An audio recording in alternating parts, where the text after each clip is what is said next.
Petrol और diesel के दामों ने हाहाकार मचा रखी है भारत में, जबकि हम जानते हैं कि बाहर क्रूड ऑयल की जो प्राइसेस हैं वो कम हो रहे हैं, लेकिन भारत में कम होने का नाम नहीं ले रहे।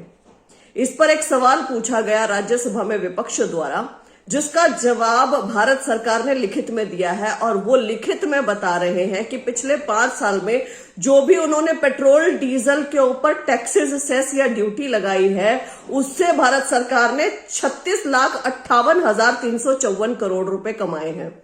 जी हां, आपने सही सुना, 36,58,354 करोड़ रुपए। ये मैं नहीं बोल रही, ये स्वयं भारत सरकार बोल रही है, लिखित में दिया है। उनसे 2 सवाल किए गए थे। पहला सवाल, whether the oil marketing companies will provide any respite in the prices of petrol and diesel as the global crude prices has reduced by 21% since March 2024, if so the details thereof। इनसे सवाल पूछा गया कि क्या oil marketing company कुछ राहत देंगी जनता को, क्योंकि मार्च 2024 से 21% की गिरावट आ गई है बाहर कच्चे तेल के दामों में।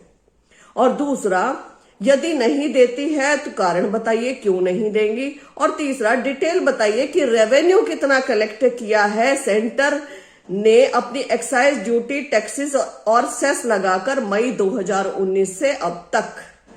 तो इसका जवाब देते हैं पेट्रोलियम एंड नेचुरल गैस के मिनिस्टर श्री सुरेश गोपी जी। उन्होंने जवाब दिया कि जो प्राइस है पेट्रोल और डीजल के, वो मार्केट से डिटरमिन होते हैं। मार्केट से होते तो बाहर तो कम हो रहे हैं सरकार, यहां पर कम क्यों नहीं।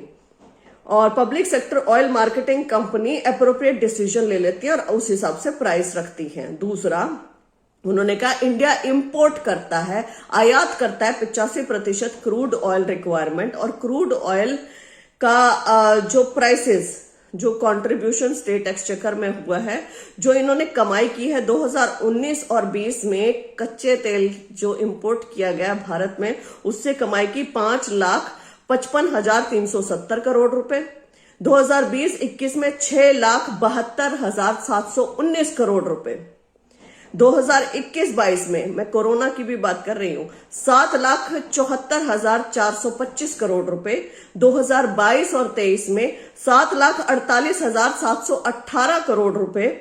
इसके बाद 2023-24 में 7,51,156 करोड़ रुपए। और 2024-25 अप्रैल जून तक मान के चल रहे हैं 1,55,966 करोड़ रुपए। यह भी 7 लाख तक पहुंचेगा 2025 तक, यदि हम पूरा आंकड़ा देखेंगे तो आप ये समझे, जहां संपूर्ण जनता, भारत देश की जनता त्राहिमाम कर रही है, पेट्रोल और डीजल के दाम बाहर कच्चे तेल के जो क्रूड ऑयल के प्राइसेस हैं वो गिर रहे हैं, लेकिन भारत में गिरने का नाम नहीं ले रहे हैं, बढ़ रहे हैं इनफैक्ट।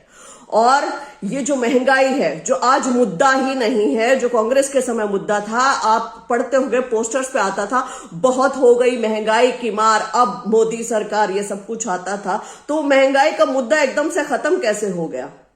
वो इसलिए हो गया कि इन्होंने लोगों के दिमाग में डाल दिया महंगाई कुछ नहीं है, तुम कमाओ, तुम ही कमा नहीं पा रहे हो, तुम ही नालायक हो, और ये हमारी जेब से खींचे जा रहे हैं।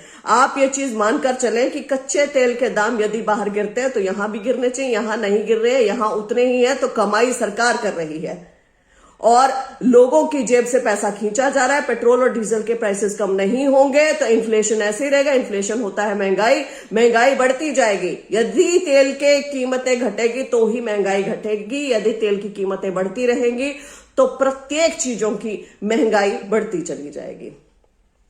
तो ये महंगाई की मार सरकार आम इंसान, आम आदमी, आम जनता के ऊपर डाल रही है और खुद अपनी मजेदार कमाई कर रही है। वो ये लिखित में दे चुके हैं। आप के सामने सारे आंकड़े हैं, आप समझें, आप देखें। ठीक।